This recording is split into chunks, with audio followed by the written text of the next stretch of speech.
Ambassador Green, good morning, everyone. It's great to be back in Washington. Great to be here at the Wilson Center. As you all know, this institute has a reputation for academic and policy excellence. That is the name of a democratic president, and it is located in a landmark building named after the Republican president, Ronald.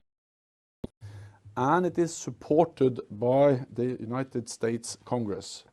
So the Wilson Center truly embodies bipartisanship and American leadership on the world stage, which has been crucial to keeping the transatlantic relations and NATO strong for over 75 years. Our security is closely intertwined. President learned that lesson 100 years ago. First, he wanted to keep out a great war. Eventually, changed. America could never be saved without peace. Decades later, Franklin D. Roosevelt promised not to send American boys to yet another war in Europe and to maintain America's security. But after Pearl Harbor, decided otherwise. So twice when Europe has been at war, the US has chose isolationism. And twice it realized that this did not work. That was, and it's even today. The vast Atlantic and Pacific do not protect global challenges. Intercontinental ballistic missiles, strategic, the weaponization of space, and increased cyber and terrorist, all of these are threats to us. So we must counter these threats. Putin and President Xi are adamantly opposed to NATO because they know that in NATO, the United States has something they don't have. 31 friends and allies, which help to advance US interests, multiply US power, and keep Americans safe.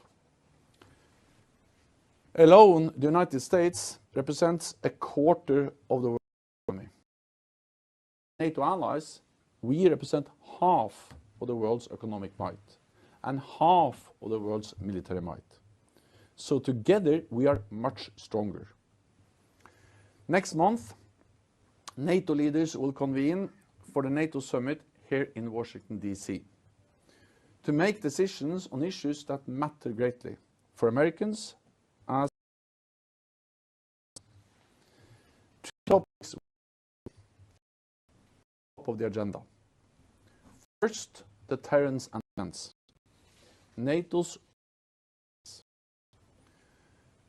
The United States' military presence in Europe remains essential for the security and stability of the European continent. But Europeans are doing far more for their collective security than just a few years ago. They lead combat of the alliance. They have increased the readiness of their forces. They have strengthened NATO with highly capable Finnish and Swedish militaries joining our alliance. And Europeans are ramping up their defense spending to record high levels.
more than 30 European defense acquisitions with US firms.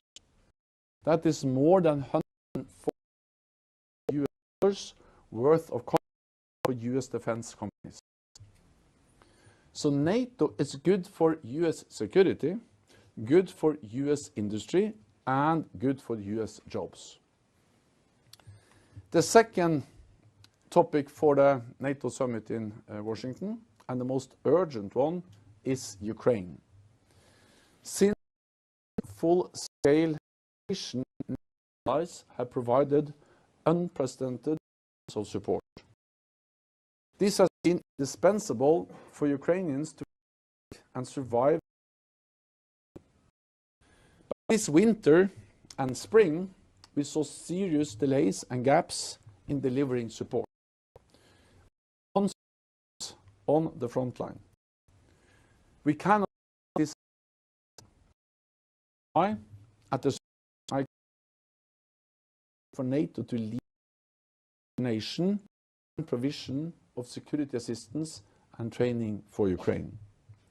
It is also why I have proposed a long-term financial pledge with fresh funding every year. The more credible our long-term support, the quicker Moscow, it cannot wait. Sooner it will end. It may peace for Ukraine. I saw a $1 billion package that the US passed in April. This is significant and complement efforts by other NATO allies. Since the full-scale invasion in 2022, European allies and Canada have provided around half of the military aid. If we financial and humanitarian support, non-US have provided significantly more than the United States. So ensuring Ukraine prevails is a real transatlantic effort, an effort that also serves US security interests. By allocating a small fraction of its defense budget, the United States helps Ukraine to destroy a significant share of Russia's offensive combat capabilities without putting a single American soldier in harm's way. We must ensure that Putin's aggression does not to our future. That is why at the summit we will continue to bring Ukraine ever closer to NATO membership, so that when the time is right, Ukraine will win without delay. Third major for the summit, partnerships, especially in the Indo-Pacific. The war in Ukraine demonstrates that our security is not regional, it is global. Not least also the support we know Russia is getting from China and others. Beijing is sharing high-end technologies like semiconductors and other dual-use systems. Last year, 90% micro use missiles and aircraft. China is also working to provide Russia with improved satellite capability and imagery. All of this enables Moscow to inflict more death and destruction on Ukraine, bolster Russia's defense industrial base, and evade the impact of sanctions and export controls. Publicly, President Xi has tried to create the impression that he is taking back this conflict to avoid sanctions and keep China's fueling armed conflict in Europe. And at the same time, maintain good relations with the West. Beijing cannot go both ways, and unless China changes, allies need to impose a cost. Russia supports others. North Korea has delivered 1 million artillery, and Iran has delivered thousands of deadly Shahed. In Pyongyang are receiving technology and supplies to help them advance their missile and nuclear capabilities. The growing alignment between Russia and its authoritarian friends in Asia makes it even more important that we work closely with our friends in the Indo-Pacific. I have therefore invited the leaders of Australia, Japan, New Zealand, and the Republic of Korea to the NATO summit next month. Together we uphold the international and protect.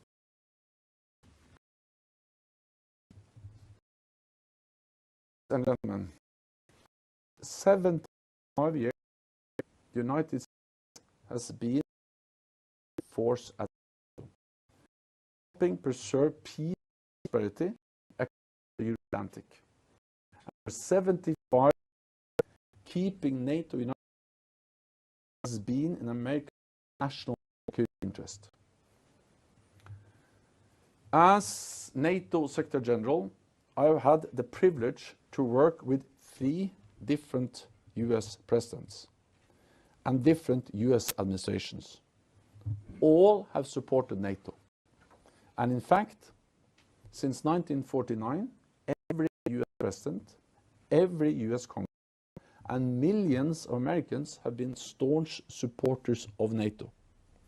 Because a strong NATO is a vital national interest. This was true 7 years ago, true today, and in the future. At the next in Germany, I'm confident that NATO's unity strength once again in support of Ukraine and to keep all our people and values safe. Thank you so much.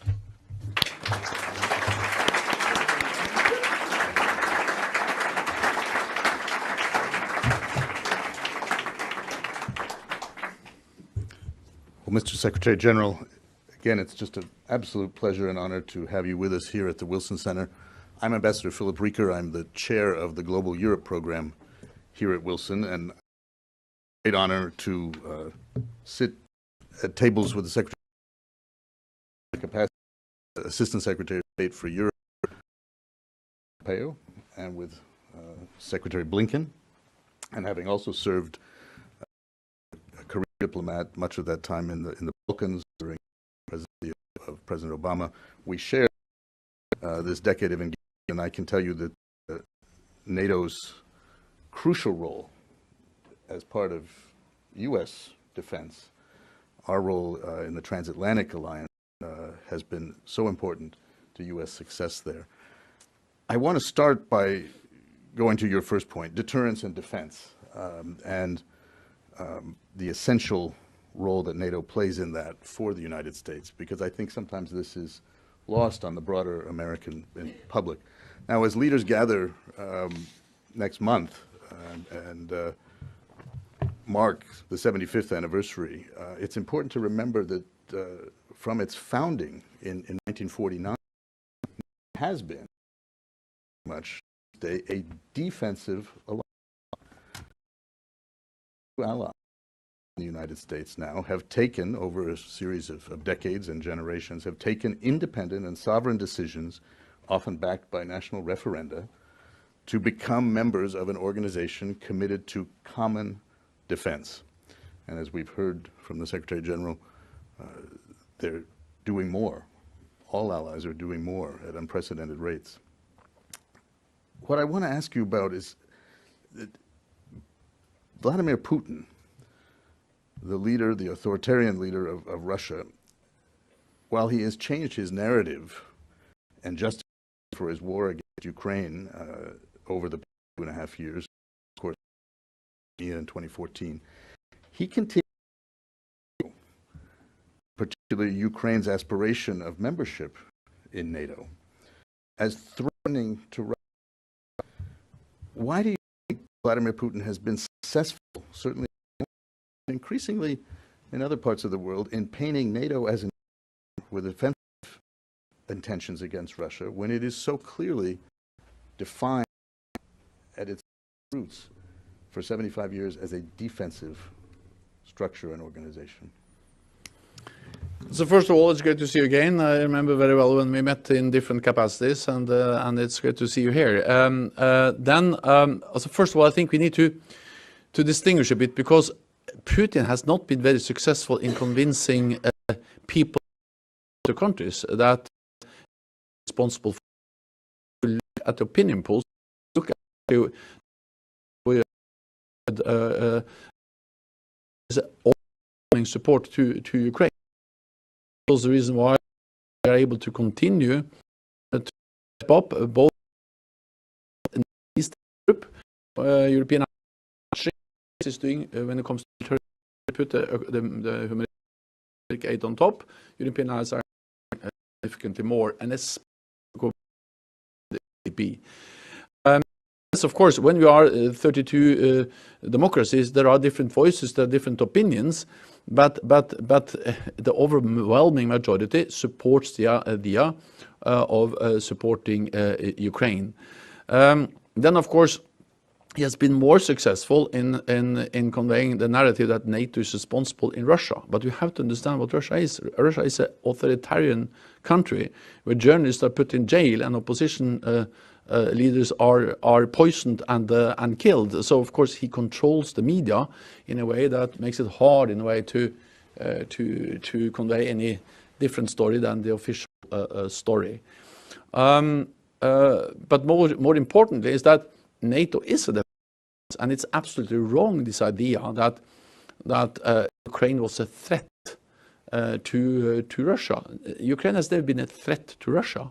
The whole thing started with Russia annexing Crimea back in 2014, after Russia actually signed different documents, agreements, after the end of the Cold War, recognizing Ukraine as a sovereign independent state, including the Budapest Memorandum, where Ukraine gave up its nuclear weapons, nuclear powers in they agreed to all those weapons, but in turn recognized Ukraine with international borders. Then they annexed Crimea. Then they, months later, they went into Eastern Donbass. Then we had the Minsk agreement. They violated that. Pushed the border even further west. We had the Minsk II agreement, and then they waited for 7 years, and then they launched a full-scale invasion. So there's no doubt that the aggressor is Russia, and that's a blatant violation of international law. Ukraine has the right to self-defense that's enshrined in international law, and we have the right as friends of Ukraine, as NATO allies, to support Ukraine in upholding the right to self-defense. That doesn't make us party to the conflict. And from the beginning of the war, for NATO, there have been two main tasks. One is to support Ukraine, and the other is to prevent this conflict from escalating to become a full-scale conflict between NATO and Russia in Europe. And that's the reason why we don't send in NATO troops, why we don't involve NATO forces directly, but why we support Ukrainians in defending their land. So, yeah. So in short, NATO remains a defensive alliance. The answer is Russia, pattern of aggressive against over many, and we are supporting the right for self-defense. I think it's absolutely important to underscore that and that timeline to show, because in fact Putin has proved to be exactly the threat that we hoped was gone at the end of the Cold War, and indeed we took steps to reduce presence. There was a feeling we're secure under the. But what, if we can pursue this a little further, if Putin actually prevails, Ukraine does not in this conflict, and Putin prevails. Many were skeptical when the United States and other intelligence agencies, other countries reported what Putin was doing, raised the alarm as Putin prepared his full-scale invasion of Ukraine. That intelligence proved to be spot on. And now we hear warnings that Putin would not stop with Ukraine, Moldova, Georgia, perhaps even Baltic countries, the Western Balkans, where countries have become members. Do you think invade or reconstruct this broad or a sphere of influence? How real is that threat? I think it's down to trying to re-establish influence. To control over neighbor countries. Georgia have been there in 2008. Russian troops there without the consent of the government in Chisinau, Moldova, and have this pattern of aggressive behavior against Ukraine over many years. But that doesn't mean a threat or a risk for a military as a NATO allied country. It's extremely use those two issues because the whole purpose of NATO is to prevent a military and 25 years, even in the period of the Cold War, combated the Russians on the border of we had West Berlin, and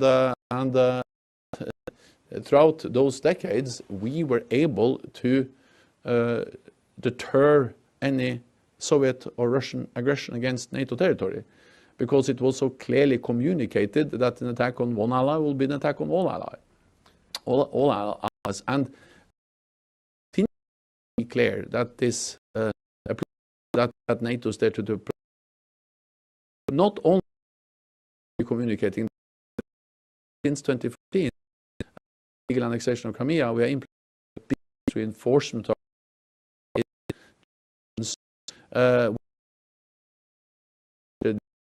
part of now we have 500 troops,